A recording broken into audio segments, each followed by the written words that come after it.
A blockbuster new report from Rolling Stone describes the sexism and bullying that WWE writers experienced under Vince McMahon in WWE. Today, we're going to be taking a look at that article. We're going to be breaking it down, analyzing it, talking about how it fits into this narrative of Vince McMahon, the human being, as well as how it is going to impact the situation he is currently facing. We're going to take a look at that, so be sure to leave a thumbs up, subscribe, and hit that notification bell so you get notified whenever a new video is released. As we've done in the past, we are going to take a look at this new report, again from Rolling Stone, that describes, I should say, the experience of 6 former WWE writers who have broken their silence, many for the first time since these allegations back in 2022 really came to prominence, and have described, again, a culture of bullying and sexism. So without further ado, let's take a look at this piece in Rolling Stone. The link for it as well is in the description. Inside the WWE writers' room, a kingdom ruled by fear. Here we go. Six former writers for the organization's long-running show SmackDown and Monday Night Raw describe bullying and sexism behind the scenes while former CEO Vince McMahon was in charge.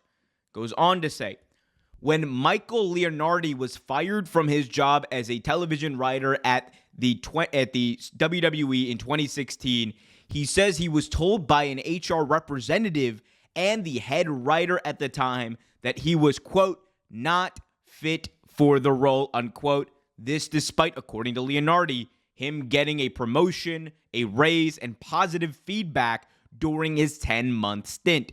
But less than a week prior to his dismissal, Leonardi says he was dressed down by the company's then CEO, Vince McMahon, for making a last-minute minor change to the script that he and other wrestlers thought was racially insensitive. Now, just stepping back real quick, this is something I've actually covered on the channel before. Michael Leonardi actually posted a very lengthy video on his LinkedIn page a number of months ago describing this entire ordeal in great detail. It was a skit that involved Neville, now known as Pac, in AEW. This article will describe that a bit as well in Leonardi's own words. So I don't want to get ahead of him, but just know that this is one situation and one person we've actually heard from in the past. So it goes on to say, this is a quote from Leonardi himself.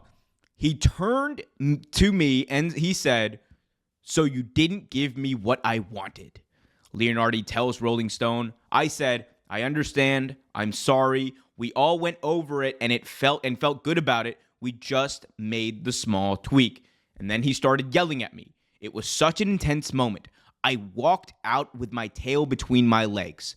Leonardi is one of 6 former WWE writers who spoke to Rolling Stone about what they describe as a hostile environment in the TV writers' room, which they say started at the top with McMahon and was perpetuated. Again, here's the kicker, was perpetuated by staffers in leadership positions there.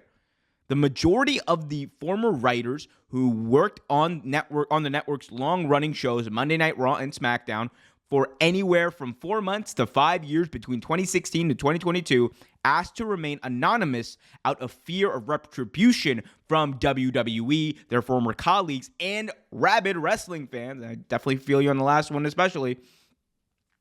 WWE is a kingdom ruled by fear, one former writer tells Rolling Stone.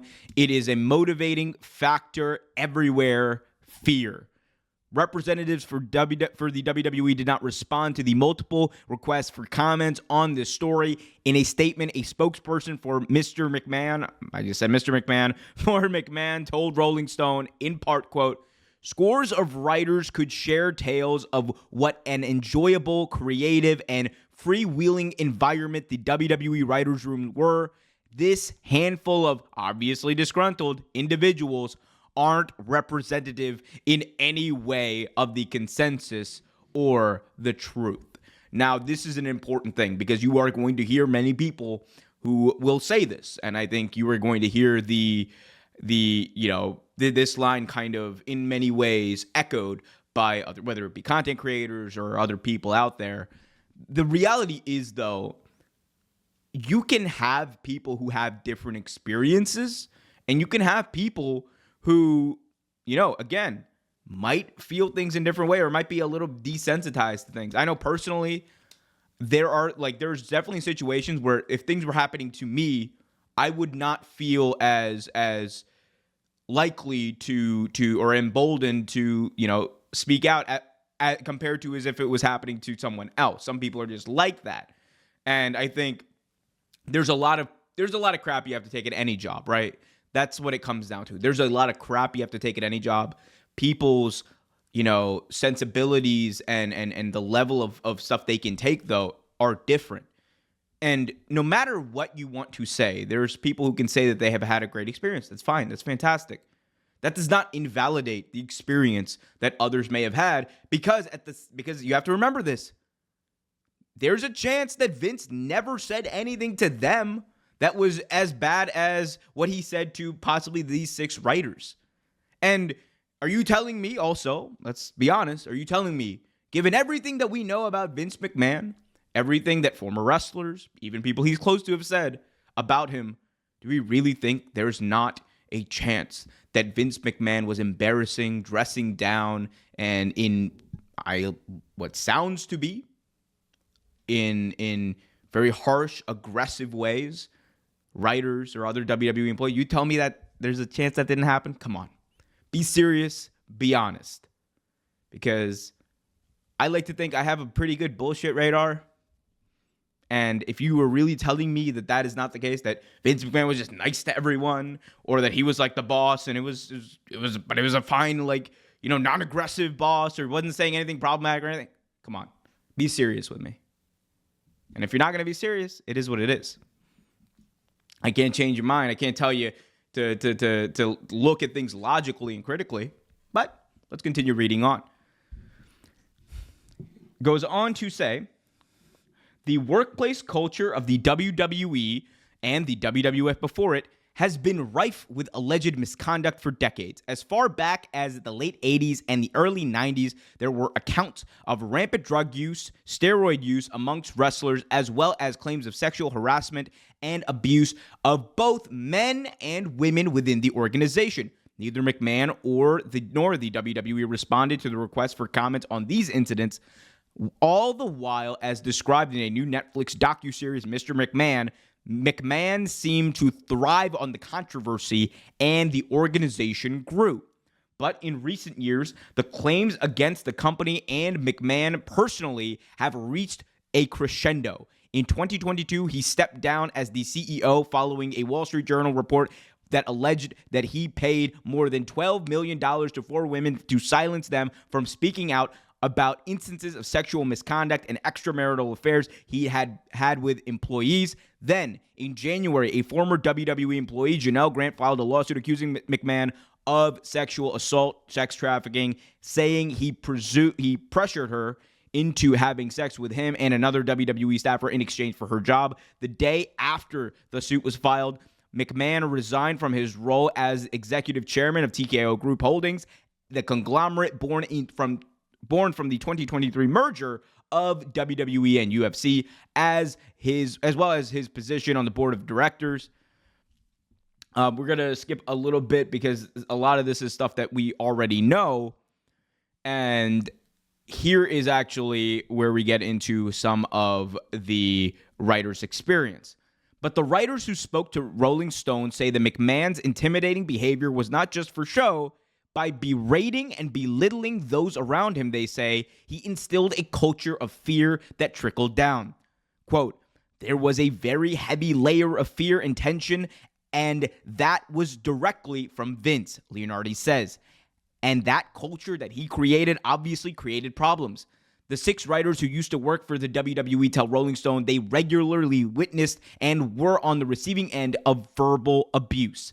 The allegedly hostile conditions permeated not just the writer's room, but the company in general. They say whether at the corporate headquarters in Stamford, Connecticut, or when the organization's TV shows were filmed on the road, the former writers say staffers seem to be divided in two camps. Those who were WWE loyalists and only had experiences working with McMahon's company, and newcomers with outside experience in the entertainment industry who immediately realized that the WWE was unlike any other workplace they'd seen. This is important because this is when we genuinely, as fans of wrestling or as analysts of wrestling, whoever you are, we need to kind of come out of our bubble a little bit and look at things in perspective to the real world. And this is one of the bigger issues that I personally have with the way that many people try to cover professional wrestling. For the longest time, professional wrestling was kind of its own thing. It wasn't until, the 80s when you had Meltzer and most importantly, David Mushnick, who was a New York Post reporter at the time. I got no love for the New York Post, but Mushnick was one of the first ever, prominent national news paper reporters who was actually covering the WWE or then WWF in a serious way and covering their controversies in a way that any other professional sports or entertainment company would be covered as. The NFL has rampant of domestic violence problems, right? Especially, and they really came to prominence in the mid to late 2000s. That is when you heard a lot of this talk about the problem and an epidemic, really, of domestic violence amongst NFL players. That was highlighted with the Ray Rice scandal. Those things were national news stories for a reason. And all the while in WWE, there has been a culture that has abused women, even by the admission of several of his key wrestlers from back in the 90s and the early 2000s. That is a thing. Listen to what Tony Atlas had to say during the Vince McMahon documentary that premiered on Netflix a couple of weeks ago. That was the culture of the time. Yet, it was not covered as if it was the NFL or the NBA or any other form of entertainment, regular entertainment. That is because professional wrestling has always been deemed different. It has always been viewed as different because it doesn't fit into the box, because it's like this weird niche thing, even though at this point, pro wrestling is something that even if you're not a pro wrestling fan, you are aware of. So I think it's important, for that reason and that history, for us to think about these things as if they were happening anywhere else. If you had in any other company a boss that was as verbally abusive towards his employees as Vince McMahon allegedly has been, it's not just these writers. You go back and listen to stories from Jim Ross, Mick Foley, even anyone who's been on a headset in WWE announcing on the announce table, they will tell you that the number one thing that made their job living hell was Vince McMahon berating them in sometimes the most problematic and troubling ways. So problematic, in fact, that Mick Foley said he couldn't do it anymore. He couldn't do it. He just could not handle the verbal abuse that Vince McMahon was spewing to him on a nightly basis when he was the lead commentator on SmackDown. Josh Matthews chronicled this at great length on a podcast he did a couple of years ago, where he discussed Vince McMahon would literally be laughing in Gorilla when Matthews was walking past him, telling people, I'm going to yell at him later. This is not a normal working environment. And I am not saying that everything in professional wrestling needs to be run the same way as any other company is. It is, in many ways, it is its own beast. But there needs to be a certain level of professionalism and respect, especially from the top. And that was not there. Clearly not there. And it is not about making professional wrestling into the NFL or what. It's not about that. It is about holding people to account for their abuse. And verbal abuse is still abuse at the end of the day. So please, when we talk about these things, think about for a second, if this was happening at any other company, how would you react? How would the media react? How would the public react? That's what we also need to think about. Goes on to say that everybody was getting yelled at all the time in the room. One former writer says, It was more saying shit that was humiliating or mean that was then couched as a joke, but it's a nasty joke. The writer adds, if you're being targeted in the room, nobody stands up for you, but that's because if they do, they will get a bullet to the head too. You don't stick your head up out of the foxhole for anybody because nobody wants to take the bullet. And that is, again, a mentality that has permeated many working places in the past. Leonardi was originally hired to work at the WWE as an associate producer in 2001.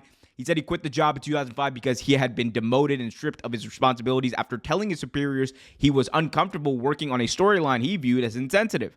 Days before the July 7th, 2005 London bombings, in which Islamic terrorists detonated explosives on 3 city commuter trains and a bus, the WWE had scripted a SmackDown segment in which the controversial character Muhammad Hassan defeated The Undertaker with the help of 5 men dressed in ski masks, black shirts, and camo pants. The episode aired as planned on the 7th, which with a parental advisory. Still, many viewers found it offensive, even though the WWE later eliminated Hassan's character due to outside pressure. And Leonardi says he eventually was given his responsibilities back. The former writer says he couldn't get past his experience of allegedly being punished for speaking up. And by the way, this is not just a Leonardi thing, right? There have been several people, and several writers especially, who've been punished for very stupid reasons in WWE. I forget the name of the writer, but there was a writer who was he was doing a lot of stuff on 205 Live. I forgot his name, but he was like in the backstage of all these 205 Live segments, and he wrote Bret Hart's 2019 Hall of Fame induction speech, and in it, and that was the one where he and Jim the Anvil Neidhart went in as the Hart Foundation. But in that speech, he had thanked Vince McMahon. It was written in there, and one of the writers was apparently the one who put it in there. Vince fired that writer that night, and that's why later on in the night, DX was actually making fun of people saying Vince McMahon, thanks Vince McMahon in their speech, because then it's like, oh, you can't fire me. Like, that was a legit thing, and it's insane when you look back at it. But that just also tells you, it is a very weird place to work. A decade later, Leonardi reconsidered his stance on the company when he saw a writing position open up. A longtime wrestling fan, it was his dream job to be a writer there, so he applied and was hired back at the WWE, this time to work in the writer's room. But not long after, he says another troubling storyline arose, and this is the one that I had teased earlier. During the taping of a Monday Night Raw segment that aired on Martin Luther King Day in 2016, Leonardi says he was producing on the road with wrestlers R-Truth, Titus O'Neil, and Mark Henry, all 3 of whom were black. Neville, who is white.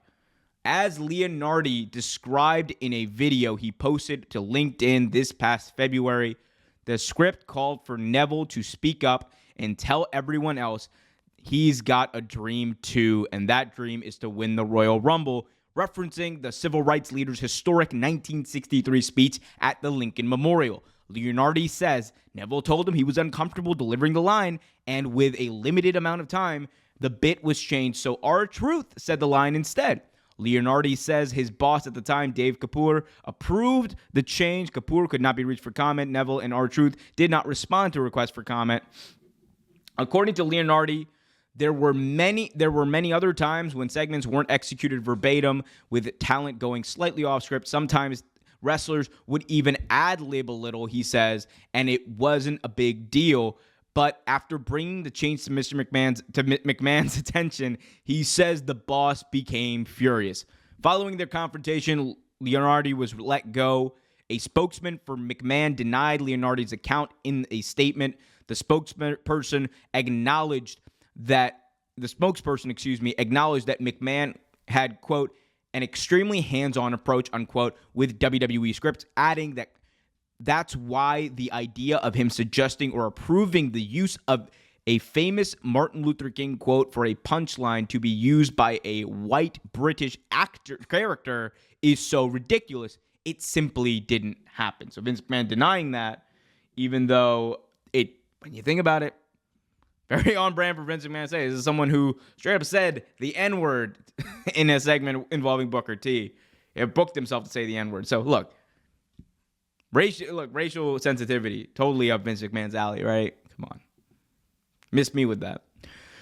This wasn't the only alleged incident of racial insensitivity in the writer's room. In 2023, former WWE writer Brittany Abrahams filed a lawsuit against the company and specific executives, including McMahon, alleging she was fired in 2022 after she pushed back against racism she experienced in the writer's room. According to the court documents, Abrahams, a black woman, says she openly disagreed with storylines she felt played to racial stereotypes. She also says she was fired because she took a commemorative chair from a WrestleMania event, despite white employees having done so in the past without punishment. The lawsuit was later dismissed, and Abraham's attorney, Derek Sells, told WrestleNomics that the matter was, quote, resolved amicably.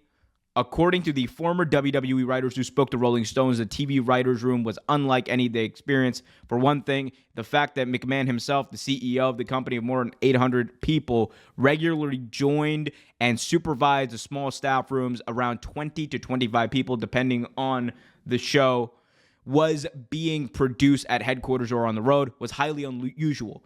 There were also unconventional rules, including a formal dress code. In a document detailing dress code obtained by Rolling Stone, the company required men to wear suits and women to wear skirts, dresses, pantsuits. In addition, all employees were instructed to keep their shoes shined at all times.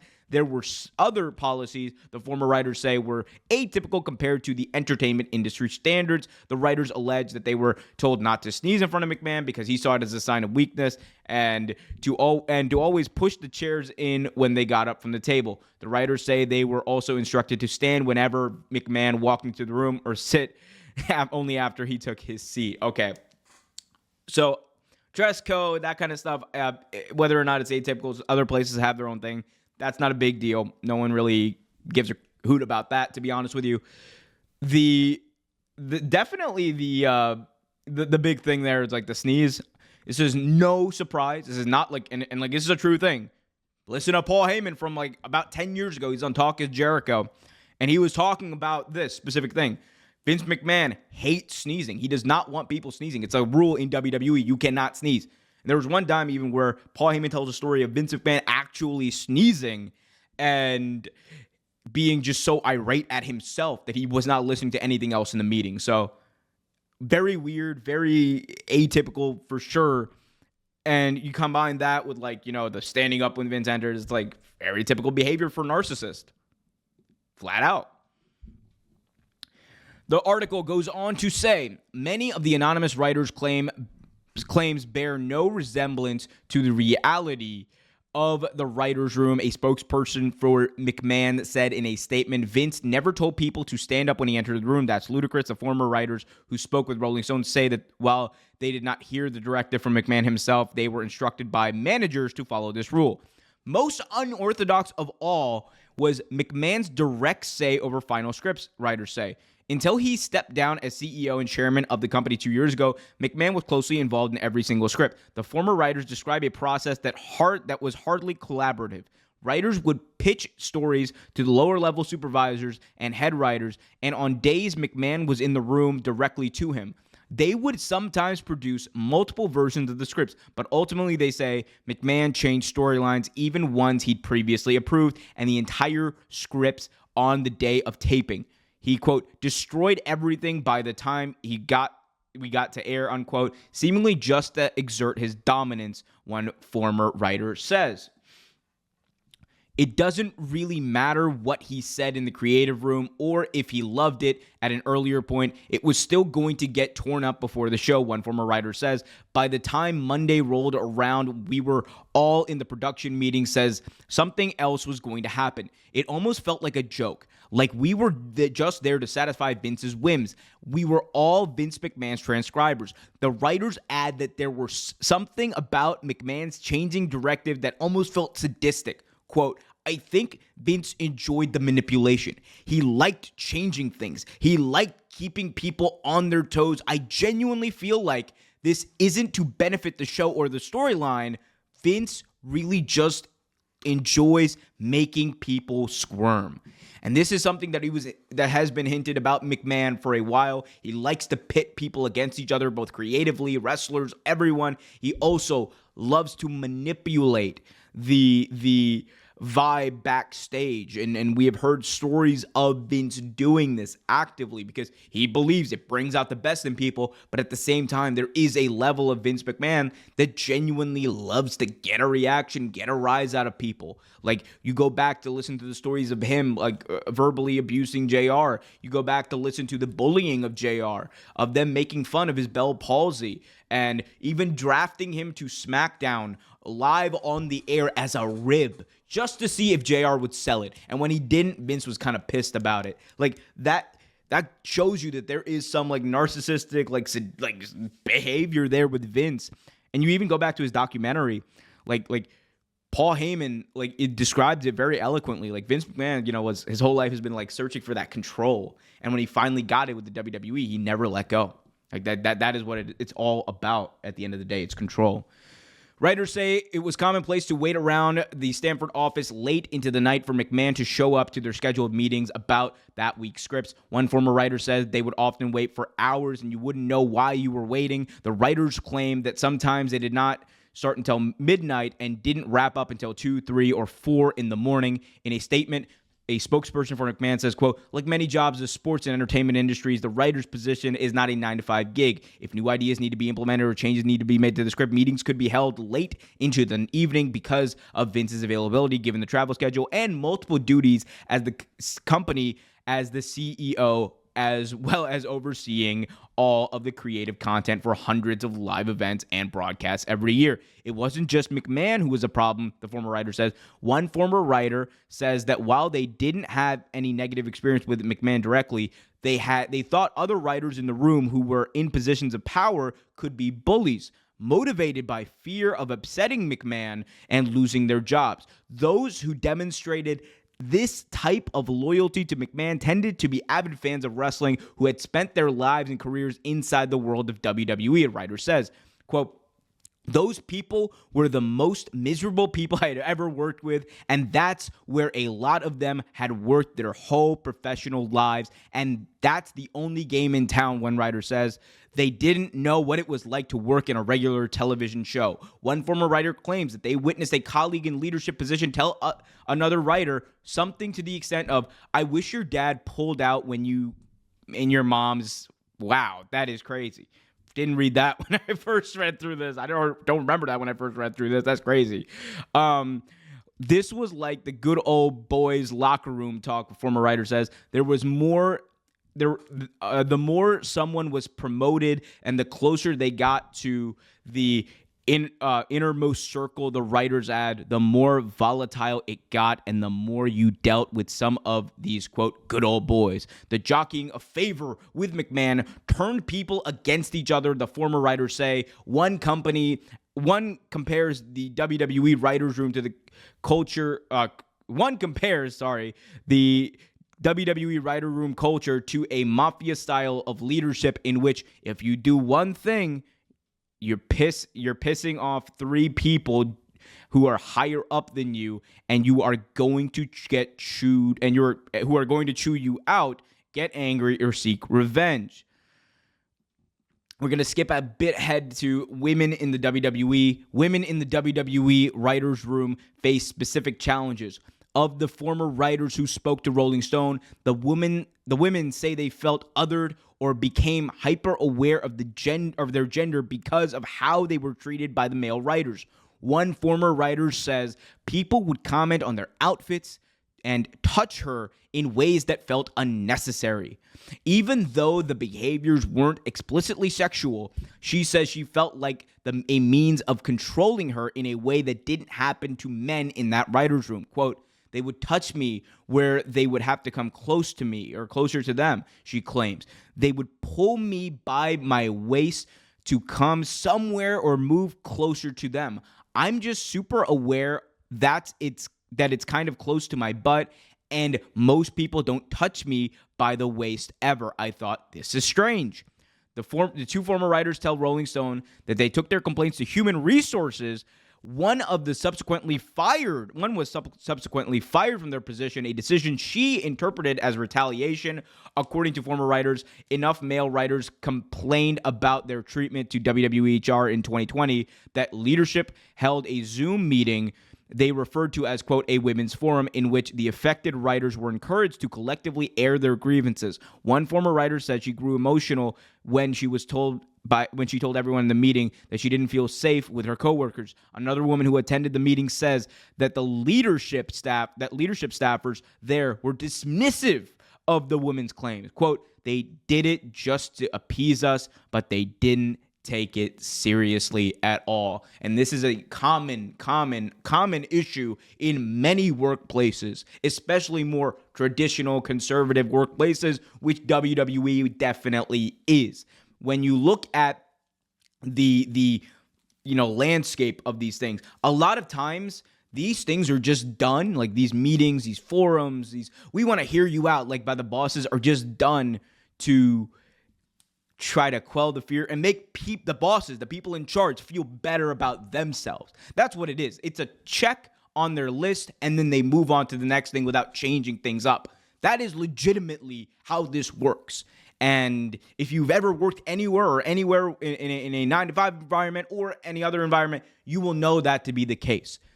At the end of the day, no one who is in charge likes to be forced to make change. They will try to make it look like it. They will try to manipulate you into thinking that's what's happening, but that is never really the case. You have to do it on your own. And when you do that, that is when retaliation starts. That is when you have companies firing people who they perceive as a problem. They perceive as wanting to direct things, even though they don't think that's their prerogative. So that's really what I think is one of the things that's at the core of this issue. Obviously, the treatment of women in any workplace has, been chronicled as there's unfortunately always going to be some scumbags who are there in those places of power who will make women feel uncomfortable, whether it's, a manipulation of like a power dynamic or it's just absolute scumbaggery.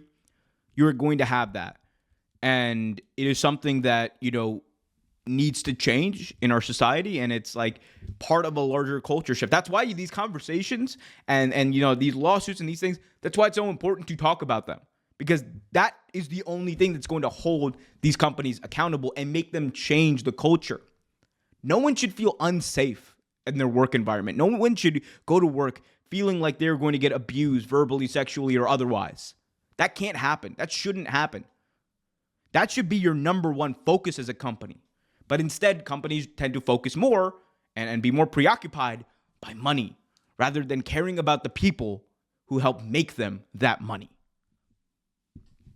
Tell me when I'm telling lies.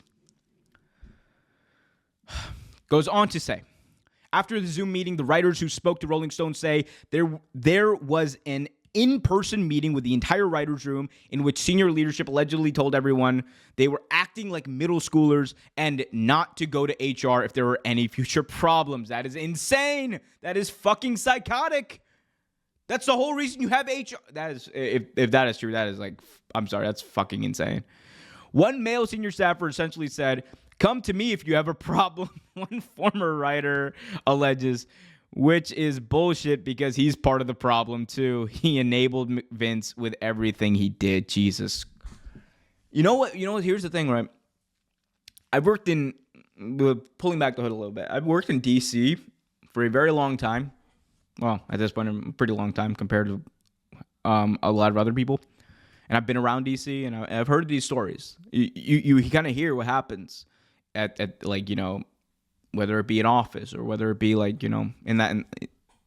in sometimes on the Hill, where you have these people in power who say the scumbag shit like this, and it's seldom that they are held to account until after the fact. Many of them have been, actually, which is a good thing that's actually happened in the past couple of years in DC.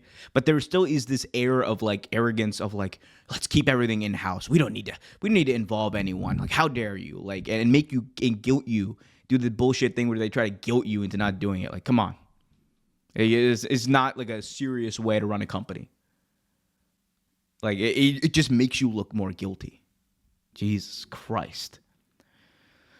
One former WWE or one former writer say they have a history dealing with anxiety. Also say their mental health was impacted by their time working at WWE. They say they were allegedly driven to having crippling panic attacks because of the job. When the former employee brought those concerns up with WWE HR representative, they say no one ever followed up or took a course of action. I mean, that shows you how bullshit HR is in general at any company. When I spoke to HR, I said, I have anxiety. I can't handle this. This is going to kill me. The writer says they didn't care. Another former WWE writer says she left her job because she didn't feel safe working at the company as a woman. The writer says she was uncomfortable with the way other writers would talk about the female wrestlers' bodies and wardrobes and how they would mock and make fun of the wrestlers if they weren't over-sexualizing themselves. On the one hand, this is a product in the story, the writer acknowledges. But on the other hand, I feel like they were not talking about the story anymore. The undertones are dangerous, and they wanted in their environment, and what they wanted in their environment scared me. The writer says the way that male wrestlers spoke about and treated other women, including network female WWE superstars, made her feel like an object. I felt like there's no way I could be in this boys' club. And that is, again, a history of things. You look at the history of someone like John Laurinaitis, who was implicated in the Janelle Grant lawsuit for horrible, disgusting acts.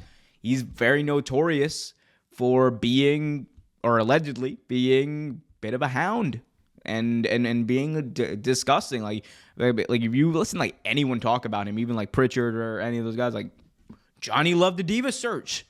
John Laurinaitis loved the divas. He would bring it in the divas. That was his thing. That was what he was known for by many wrestling fans, and allegedly. And it's like, and I obviously it's one person, but it's like, again, a culture permeates from the top. You have people who are treating and objectifying women in disgusting ways at the top. It is going to trickle down. It will. That is just what freaking happens. Bad habits always trickle down. That's genuinely what always happens. The money never does. Trickle down economics didn't work, but like I'm telling you, like these bad and disgusting habits always trickle down. Let's get into the final part of this. Despite the alleged toxicity in the writer's room, Leonardi says there were also times where he felt a degree of camaraderie with his colleagues because they were, quote, all in this together and getting shit done all the time. When Vince wasn't there, it was amazing to see how things opened up. He says, describing the mood was jovial on occasion. People started talking. The creativity flows. It's just so clear how much his influence and the way he ran things would actually stifle the process. The 6 former writers who spoke to Rolling Stone say they have no direct knowledge or insight of the sexual assault or trafficking allegations against McMahon, but they were not necessarily surprised to learn about Grant's lawsuit. Not only were they aware of past allegations made against the former CEO, but the writers say rumors floated around the office about McMahon and other women who worked for WWE. I never saw anything crazy like that, one former writer says. Certainly, while I was there, I heard some of the other writers joking, like, yeah, there's some women that work in this company and that nobody knows what they do. When allegations of hush money payments by McMahon emerged, the writers say they didn't feel it off-brand for Vince that I knew. In response to the Wall Street Journal 2022 article, okay, goes on to say cooperating with we don't need to read that part. That's a summary of the article. Excuse me. Trying to wrap this up. My throat is very tired. Another former writer says they weren't shocked, but it doesn't mean that I still wasn't sickened by it. The writer adds that reading the details of Grant's allegations finally allowed me the freedom to say that place was fucked up. There was more than one side to McMahon, Leonardi points out. He says there's no denying that McMahon's company has done wonderful things and the CEO has taken care of so many people over the course of his tenure, especially by creating many jobs. But McMahon's business acumen and acts of kindness, any acts of kindness he extended towards employees he favored, didn't absolve him of alleged wrongdoing that went on behind the scenes. And that really gets to the crux of this. Like, no matter all the good, and I think like that is like a good like, theme of this whole Vince stuff. Regardless of how you feel about Vince McMahon, the storylines that he has done and put into place that you may have gravitated towards, the characters that he helped create that you loved, all of that stuff can exist and be true. But it doesn't absolve him of any potential wrongdoing. And it doesn't put him above critique. And you can sit here, waste your breath, trying to defend a man who has allegations leading back to the 80s, who has hush money payments that we know of to WWE employees in the tens of millions of dollars. You can sit here and try to defend a man who, by the admission of his closest confidants over the last number of years, was a bully. You can try to defend a man who, by the admission of himself, was a bit of a bully. You can try to defend a man who claims that he, to this day, claims that doesn't matter if Owen Hart was splattered all over the canvas, or if Shane was splattered all over the canvas, or if he was splattered all over the canvas, the show would go on. There's an obvious, it's obviously something is wrong here. And I think like that's the theme of this whole Vince stuff, man. Like it is sickening. A lot of it has been sickening. And as far as what this does and how this affects, I mean, obviously the writers like claim like, it was kind of known Vince would have affairs and like that's a thing. And there was even rumors about him having an affair with someone who was a former WWE staffer. Again, none of this should surprise us.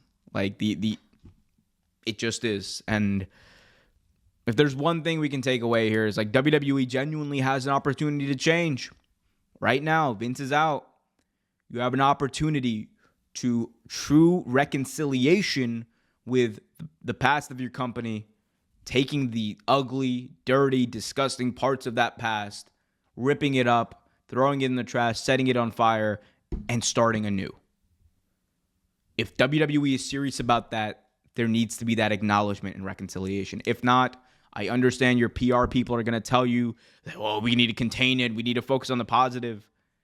But in the long term, it is going to do wonders for your company. It's just the truth. Anyway, guys, let me know what you guys thought of this in the comment section below. Be sure to hit that like button, subscribe, and hit that notification bell. This has been a media breakdown. I think this is going to be this week's media breakdown. Be sure to let me know what you guys thought. Till next time, keep it real.